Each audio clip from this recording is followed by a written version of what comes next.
Estamos bien. Bien. Bienvenidas, bienvenidos a la presentación de Mariposa Negra, Duelo y Escritura en Marosa di Giorgio. Este trabajo recibió el primer premio de ensayo inédito del Ministerio de Educación y Cultura en el año 2020. Es un honor para mí integrar esta mesa junto a Pilar Bacci, y en el cierre estará como invitada la poeta Magdalena Portillo leyendo los poemas de Diamela a Clementina Medici de Marosa di Giorgio. Kirina Mijasic es profesora de literatura, ahí lo tenía que leer de acá.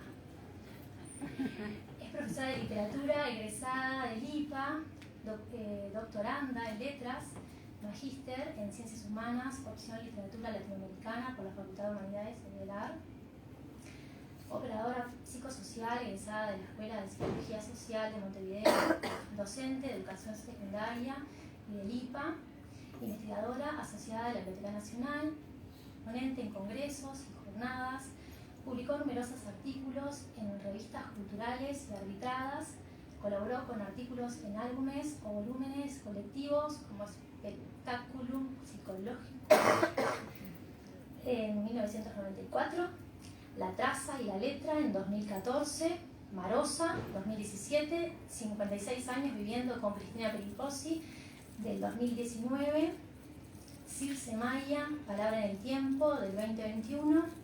Y bueno, y este ensayo es el premiado. Cristina quiere decir unas palabras ahora. Toma.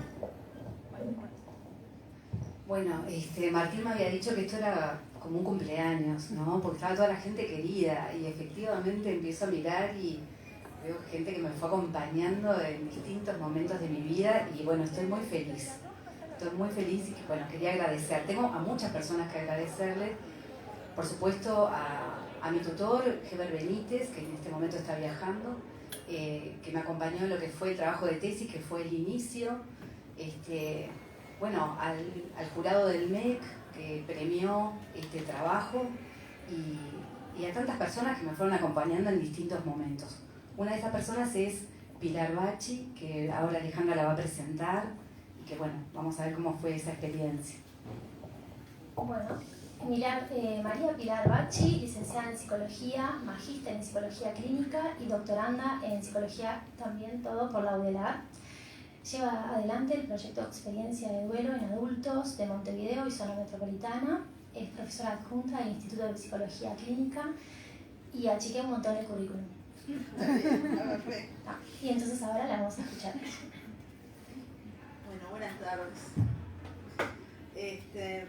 A mí me gustaría presentarme como alguien que conoció a Kirina en el marco de los inicios del desarrollo de su maestría.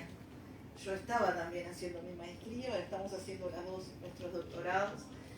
Y conocí a Kirina una tarde de noviembre, nochecita de noviembre, en el patio de la Facultad de Psicología, cuando ella fue a preguntar por el duelo en psicoanálisis.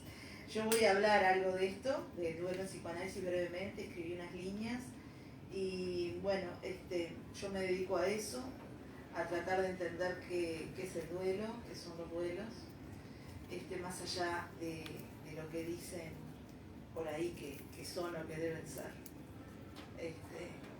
Por eso me encantó la propuesta de Kirina también, y ahora les voy a contar por qué. Quiero agradecerle a ella por invitarme a compartir este momento, que sin duda es una experiencia de celebración, que tiene que ver con hacer pública una labor compleja, leer en la producción, en este caso de Marosa, el dolor, el amor, la ambivalencia, el terremoto afectivo que provoca la muerte de una madre. Pensando en las palabras a través de este encuentro, lo que hace días, siempre que voy a escribir algo en relación al duelo, se me ocurre, no deja de presentarme ante mí la pregunta de qué es un duelo, ¿no? Nunca termino de lograr dar una respuesta acabada a esa pregunta. Un duelo es un puente. Para hoy me di cuenta que tenía que decirles que un duelo es un puente entre lo íntimo y lo colectivo. Un hacer, una experiencia intersubjetiva con atribuciones sociales y políticas. Se dice que para hacer el duelo hay que ir paulatinamente tomando distancia del muerto. Pero en realidad los duelos se hacen, y voy a decir una obviedad, desde los muertos, para los muertos, pero sobre todo con los muertos. ¿Cómo entender el duelo y cómo entender la creación poética? Para definir este campo me voy a apoyar en Freud, que él también se pregunta cómo entender la creación poética y intenta lograr una respuesta articulando la poesía con el juego infantil, vinculando la fantasía y el afecto. Al jugar, observa Freud, un niño despliega un mundo de fantasías que libidiniza y también dice, y el poeta hace lo propio con su escritura, desde la cual esparce sus afectos. ¿Cómo pensar en este sentido la escritura de un duelo? ¿Podrán las artes ser de hecho una herramienta vital que nos permitan dar sentido a las inevitables pérdidas en nuestras vidas? Pensar el arte como una modalidad creativa de experimentar una pérdida remite al concepto de creación y específicamente a la creación a través de la escritura. Desde la literatura científica, otra literatura, muchos autores van a abordar el duelo como una instancia a superar, lo que implicaría sobrepasar una etapa, conllevaría connotaciones como de superación, esa idea de progreso, de avance, de evolución. Pero, ¿alguna vez superamos nuestras pérdidas? ¿No es más bien que las hacemos parte de nuestras vidas en diferentes formas, a veces de manera fructífera, a veces de manera catastrófica, pero nunca sin dolor? En definitiva, ¿no estamos hechos de duelos? Lo interesante es que podemos pensar la creación artística como una herramienta posible frente a la pérdida, y ya no se tratará de elaborarla o superarla para pasar a otra cosa. Es así como la literatura puede suponer un espacio de reconciliación con la muerte. Allí la vida se vuelve intocable, recluida en la ficción y el recuerdo. Tal vez algo de esta reconciliación sea necesario producir a partir de toda pérdida. Todas estas ideas nos acerca Quilina a través de Marosa. En su trabajo, ella nos asombra con la idea de que la muerte de los seres amados producen cambios en el mundo poético y propone pensar cómo el duelo de la madre de Marosa es elaborado en su escritura, produciendo así una transformación. Por ello, habla de una poética del duelo para referirse a la escritura que revela la pérdida de un ser amado en la dimensión biográfica. De este modo serán las palabras las que permitirán entrecruzar esa ausencia real con esa presencia ficcional, como nos muestra Quilina. Y también nos muestra cómo en cada tramo de la obra de Marosa se va a observar ese trabajo de duelo que Freud menciona en su ensayo famoso. Este trabajo de duelo que involucra un desgaste, un horadar la piedra, que se produce pieza por pieza. Al decir de Quilina, un proceso que permite, a través de la escritura, ir bordeando simbólicamente un vacío, produciendo sentidos nuevos que inscriban lo perdido e incorporen el sentido de la ausencia en lo reencontrado. Ella va a hablar de una crisis del lenguaje. Para eso va a tomar otros autores de psicoanálisis como Lacan. También va a proponer pensar desde Melanie Klein, una mujer del psicoanálisis, la escritura del duelo como una forma de reparación de un yo lírico en crisis por esa pérdida sufrida, en la construcción de mundos simbólicos y de figuras sublimadas. Marosa es desde allí que va a revivir esos duelos tempranos y va a enmendar esos vínculos con su madre, para luego darle a ese proceso una suerte de despedida. Dice Quilina, despedida y pérdida definitiva, vacío, nada, la muerte, página en blanco. El otro muere y con él muere una parte del doliente. Asoma así la literatura como uno de los destinos posibles para el duelo, como un espacio donde el duelo puede elaborarse, siendo el narrar un modo de reencontrar, dice Quilina también, sabiendo de la imposibilidad del encuentro, y un dialogar sabiendo la imposibilidad del diálogo. Es una forma de amor en ausencia, de testimonio, de memorial. Pero también, como el lugar de un rito fúnebre, la obra va a ser un monumento en donde la palabra va a operar como ofrenda o sacrificio de ese duelo, ocupando así este vacío que cada vez tenemos más de los ritos sociales. Muchas gracias por escucharme, por invitarme y por estar tan atentos.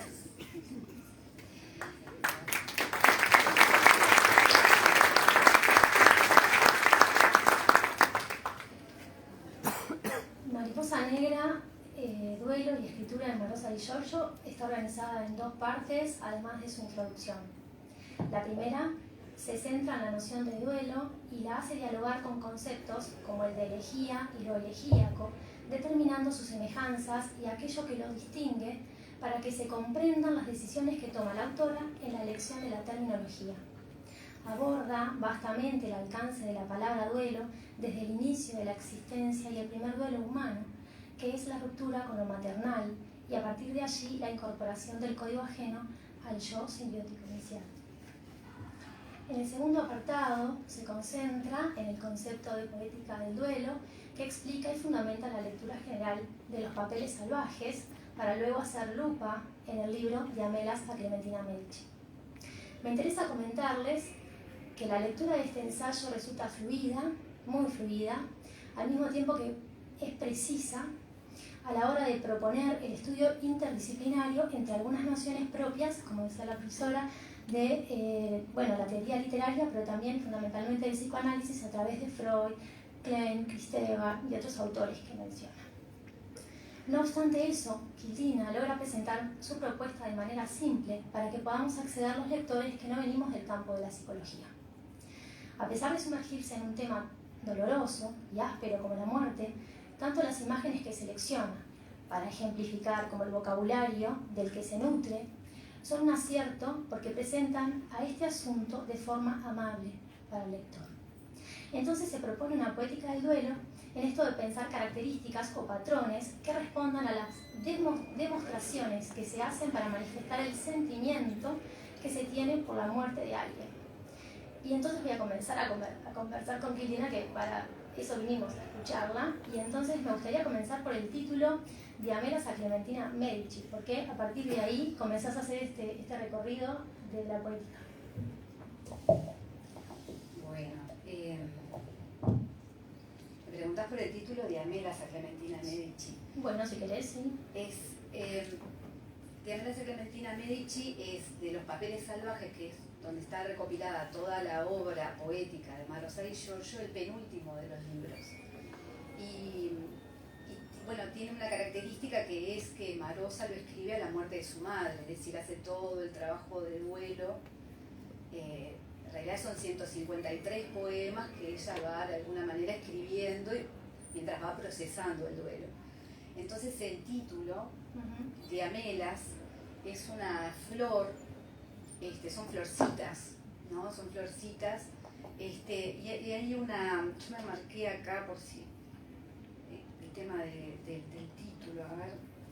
¿Querés pizarrón? Así sos profesora también. No, porque me marqué un poema que dice así, dice: me dicen que mamá me dio a luz debajo de un diamelo que tenía abiertas sus rositas de marfil. En mi comarca este arbusto es sagrado y todas las que nacíamos allí en secreto éramos también diamelas. Y esto me marcó para siempre, ¿no? Esto de me dio a luz debajo de un diamelo. Entonces estas diamelas son flores, el ramo de flores, y los poemas son metáforas de los poemas que ofrenda a su madre fallecida, ¿no? Entonces es una forma de apertura y de cierre, porque así como está una rosa para Emily, son estas diamelas para la madre, que se llamaba Clementina Medici. Por ahí viene el título, ¿no? Bien. Precioso, hermoso el título. Sí, claro. Sí, dale, sí. No. Se piensan las diferencias entre la poesía elegíaca en general y la poética del duelo. Entonces, tenemos un micrófono y un espacio para explicar qué entendés por poética del duelo. Es muy grande, decís. Bueno, otro día la contestamos, ¿no? Cuando en los pasillos me dijo las preguntas que iba a hacer era peor que el tribunal. No me daría el tiempo, pero fundamentalmente es un trabajo, bueno, nosotros en literatura hablamos de elegías para los poemas, ¿no? Que de alguna manera están dedicados a la ausencia. En este caso a mí lo que me interesó fue toda la temática psíquica y cómo se elabora en la escritura.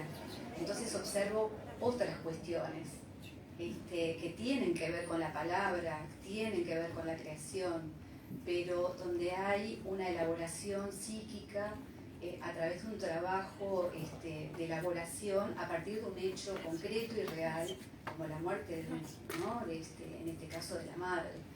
Entonces, poética del duelo, porque es todo ese trabajo con la palabra y ese trabajo de tejido ante la ausencia, esa palabra que de alguna manera sustituye, con la que se dialoga, porque es un libro en el que continuamente se está convocando y evocando a la madre, ¿no? Es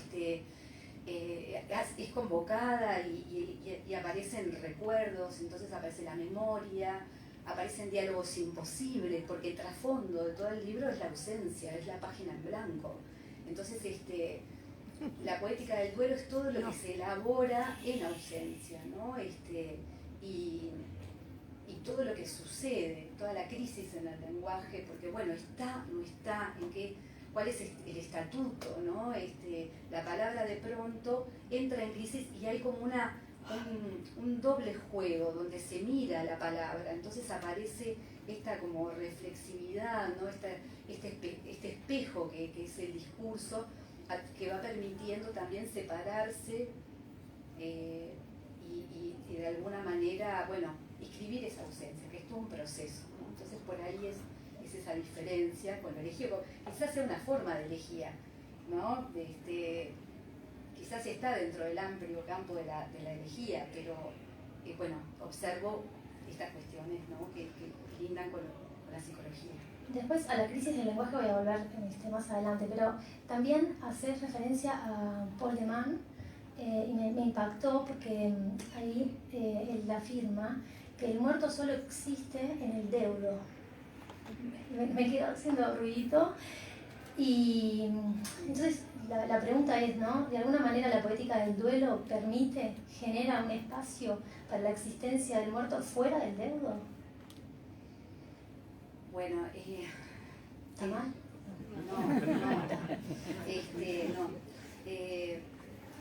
Hay un libro que, bueno, cuando fallece Paul de Man, Derrida le hace, bueno, un homenaje y él dice que hay dos duelos posibles, uno que es imposible, que es decir, el otro se pierde y no hay consuelo posible, porque, digamos, no sirve de nada que te digan, bueno, está en vos, está en el más allá, lo tenés en tu interior, no, digamos, no hay diálogo posible con el otro, no está el otro real, no está lo real, entonces dice, no hay duelo posible. Y dice también que hay otro duelo, que es un duelo donde se interioriza, entonces es el duelo donde está el otro interiorizado. Él dice que es un duelo imposible.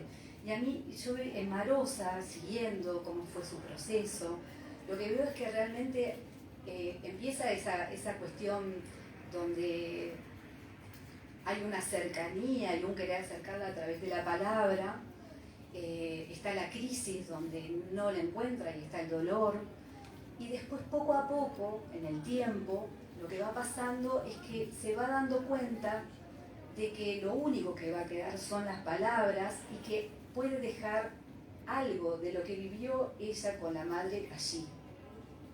Y que también lo único que va a quedar de ella son las palabras. Entonces, de alguna manera, todos los papeles salvajes se transforman en un memorial en donde dejar la inscripción de todo lo vivido con esos seres queridos, en un mundo mítico, ¿no? Porque no es una autobiografía, estamos hablando de una autoficción poética, ¿no?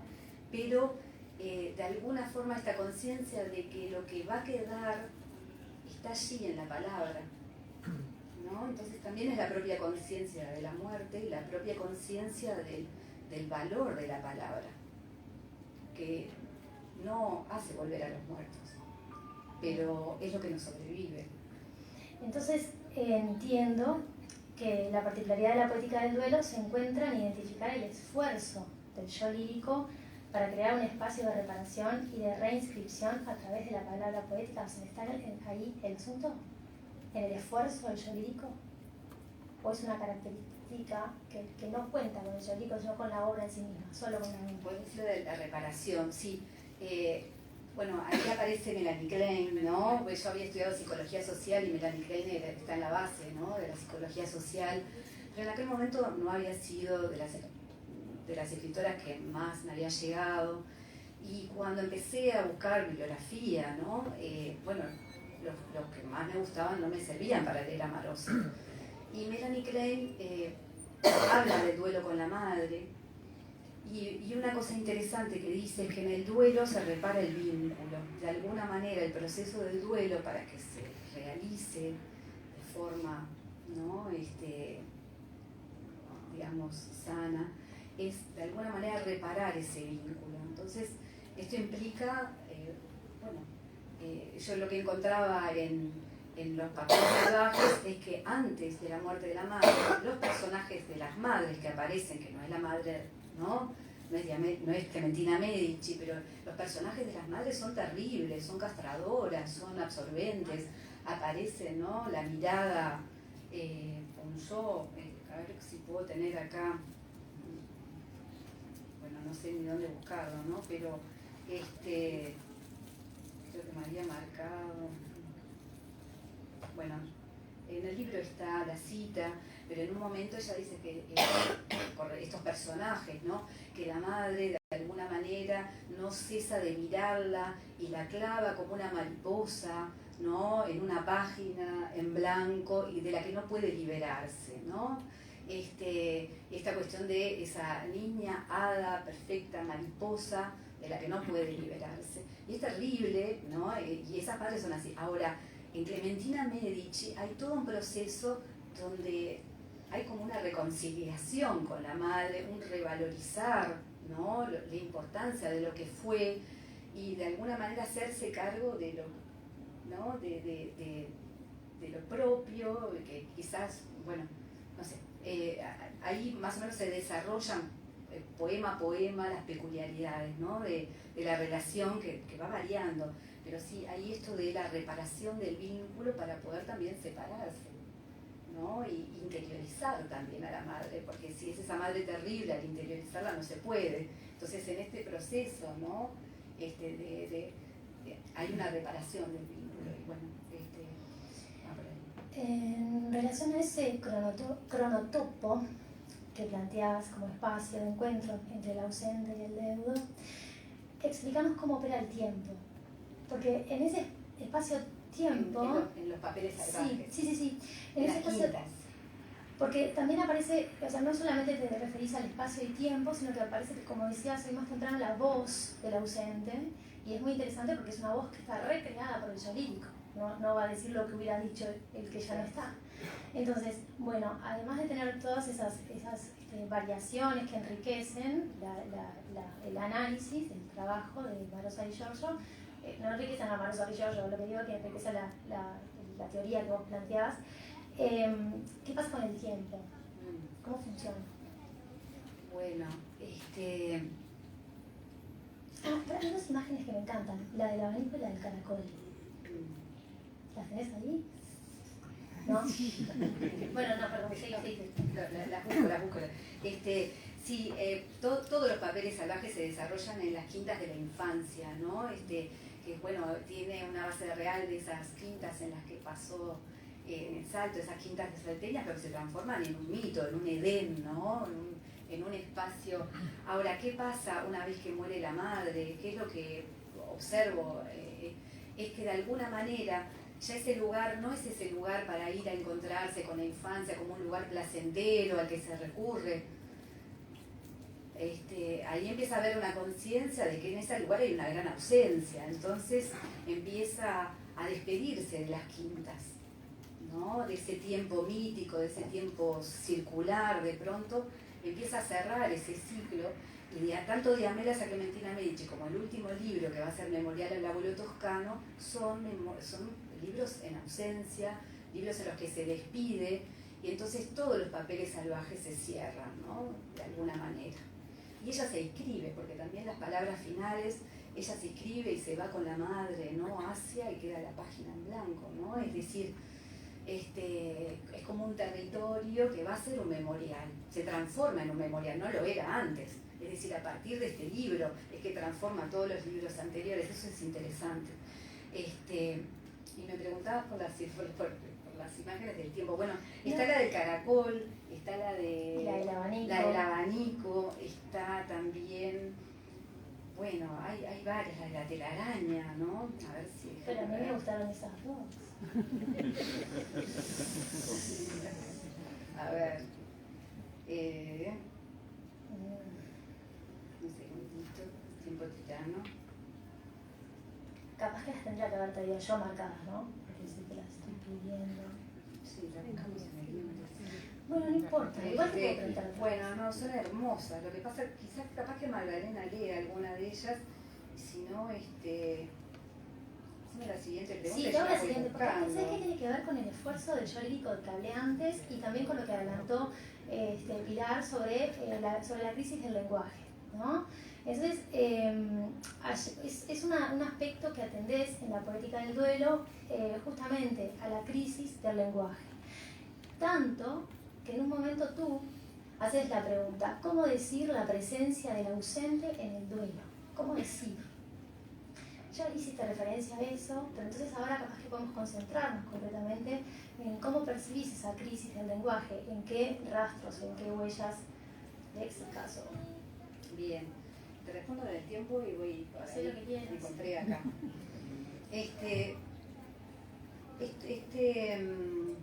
Voy a leer dos. Esta dice, el tiempo tuyo, el tiempo aquel, allá clavado, allá erguido, allá volando, siempre mármol y ala. El tiempo aquel, a la vez siniestro y suntuoso, a la vez panteón y colibrí. La tierra aquella que devoró las menudas piñas de tu pecho, tu corazón azul que se volvió caja de sándalo para guardarte, abanico de plata en cuyos pliegues duermes para siempre. No olvido tu tiempo, que es mi tiempo, oh pequeña adolescente frutal. Ese abanico, ¿no? Que se despliega, esa memoria que se despliega, o el tiempo que se despliega en la memoria y se cierra, ¿no? Y en la muerte que pasa lo mismo, ese cierre definitivo, ese abanico de plata, ¿no? Ese frío que de pronto se pliega, ¿no? Y desaparece. Y después estaba el del caracol también, que a mí me es una imagen preciosa. Claro, porque es como el negro caracol de los años tiene el interior de nácar. Ese claro camino voy a volver, voy a desandar esa espiral blanca y llegar de nuevo a aquella región, ¿no? Esta es la memoria como un caracol, ¿no? Que se desanda, se anda, negro por fuera, de nácar por dentro, ¿no? Esta cuestión de ese mundo un poco mítico, idealizado.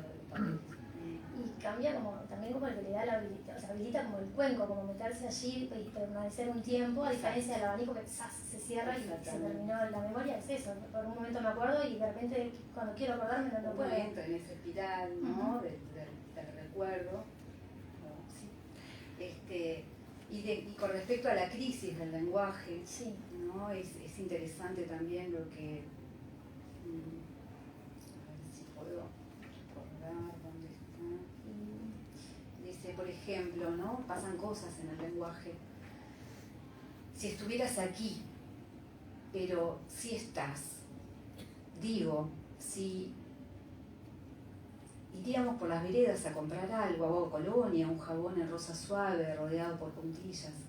Si estuvieras aquí, pero si estás, digo, ¿no? Está, no está, estos puntos suspensivos, ¿no? Esto que el lenguaje, ¿dónde está?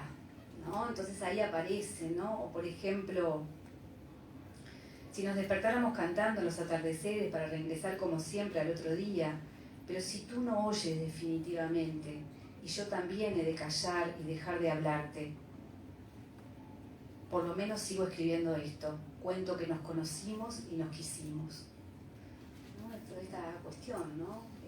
¿Con quién está hablando? Y por momentos hace crisis y por momentos sigue, no quiere parar, ¿no? Porque es un diálogo. Entonces aparece.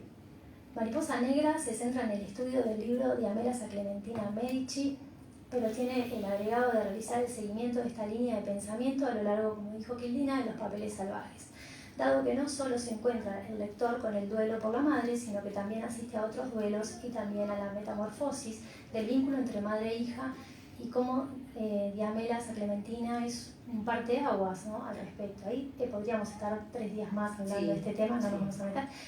Pero entonces, para explicar, deberíamos estar en ese punto concreto del vínculo con la madre mucho tiempo, y creo que podés explicar ahora la elección del título, que es poético, ¿o no? De Mariposa Negra. A mí sí, me parece precioso. Bueno, no es el título de la tesis. Bueno, No, que el título de la tesis estamos hablando del libro. explicativo. Es el título, pues esto fue para el concurso de ensayo, ¿no? Del MEC, Mariposa Negra. Pensé que era marketing. No pensé en el marketing. Pensé en la poesía. Mariposa Negra. Bueno, Marosa y mariposa, desde los lentes mariposa, ¿no? Las mariposas son un símbolo. Y la madre aparece como la madre, la jardinera, la mujer que de las flores, la que tenía su cultivo, ¿no? Entonces siempre Marosa aparece como esa niña revoloteando alrededor de la madre en los recuerdos infantiles en este libro, ¿no?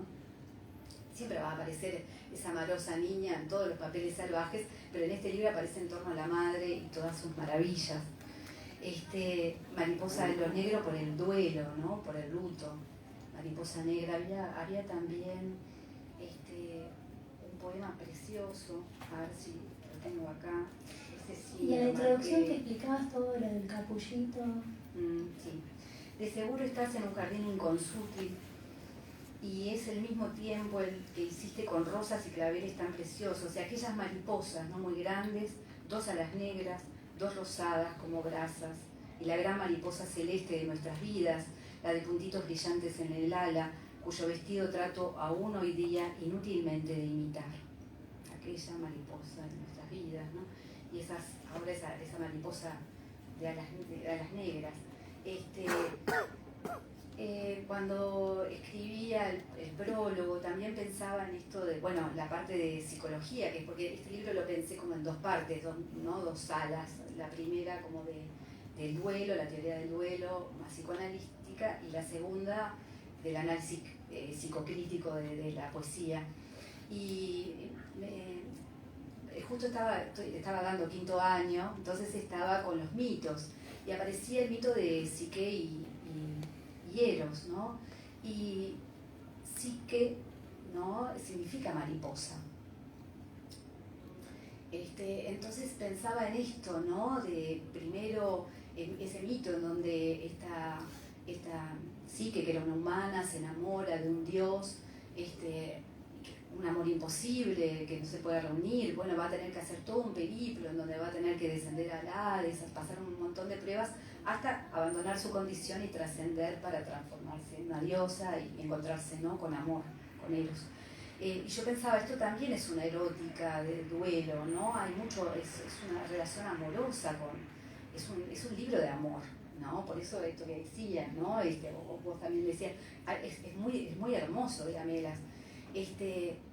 Y entonces, bueno, esta mariposa, esta psique, ¿no?, esta metamorfosis, porque eso está en la metamorfosis de Apuleyo, este mito, esta idea de la mariposa como una larva que de alguna manera teje un capullo, como esta cuestión de las palabras, ¿no?, o encerrarse del duelo, tejiendo palabras, hasta transmutar, hasta, bueno, que salgan alas y poder salir de allí, ¿no? Entonces, me gustó como esa intertextualidad entre, ¿no?, lo que hace esta transformación de mariposa, que después, que además la letra psi tiene el dibujo de una mariposa, entonces por ahí también apareció esa otra dimensión del título. Yo cuando dije que era un libro amoroso me refería a este. a pesar de trabajar un tema así súper áspero como el duelo, después de haberlo leído ágilmente, lo que me llamó mucho la atención, y debo reconocerlo porque me imaginé que me iba a encontrar con los nudos conceptuales que no manejo, y la realidad es que esos nudos Quilina se encargó de desarmarlos, no sé, de desanudarlos y que fueran o sea, que uno pudiera hacer una lectura muy fluida. Y el amor sí, brota porque los ejemplos y las palabras que utilizás para que este duelo no duela al leerse, creo que, bueno, que está muy bien logrado, y capaz que justamente para quedarnos con esa atmósfera poética podemos invitar a Magdalena. Yo invité a Magdalena Portillo, que es una joven poeta maravillosa, que, bueno, quiero cerrarlo como un homenaje también a Marosa. Entonces, ella nos va a leer unos poemas de cierre.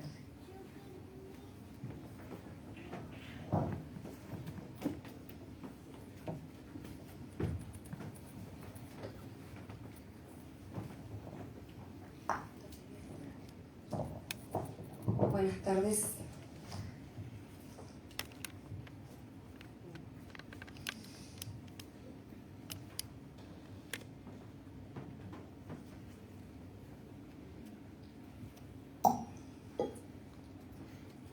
Estoy sentada en el lugar de siempre, en el mismo sitio, esperando vengas con el vestido azul, el collar y el abanico.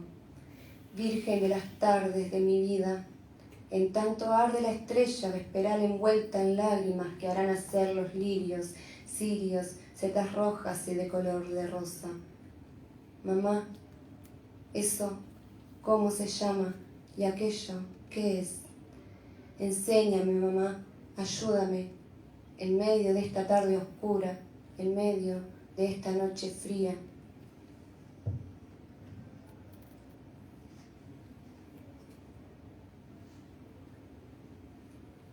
Tu belleza, de la que tenías conciencia alguna, de la que siempre te hablaron y no hiciste ningún caso.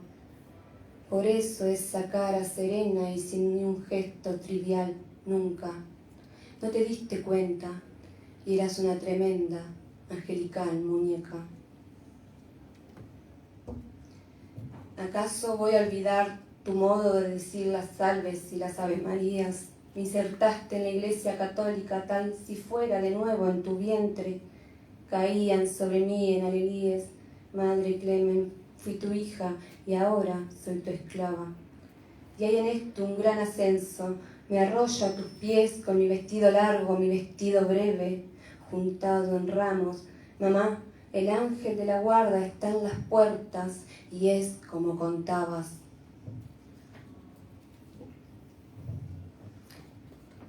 Qué palabra misteriosa, mamá. Las dos sílabas iguales se cierran como dos valvas, ocultando una carne, un cuerpo inenarrable, y el espíritu inserto es una perla. Quiero analizar esa palabra críptica y no se puede. Giran en torno de mí las dos tapas de nácar, idénticas e innacibles, mamá.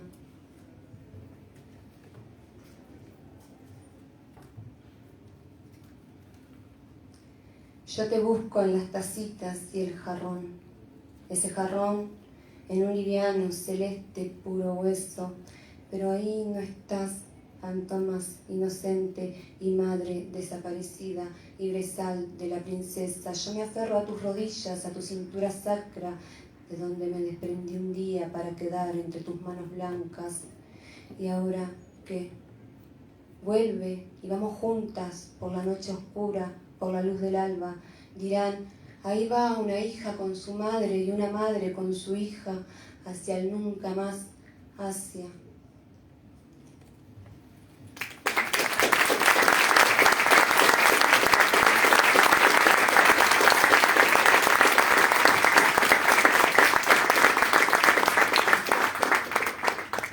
Bueno, muchísimas gracias a todos y cada uno, ¿sí? A mi papá que está acá, a mis hermanos, amigos, compañeros de vida, colegas, gente amorosa que adoro. Muchísimas gracias a todos y bueno, nos vemos.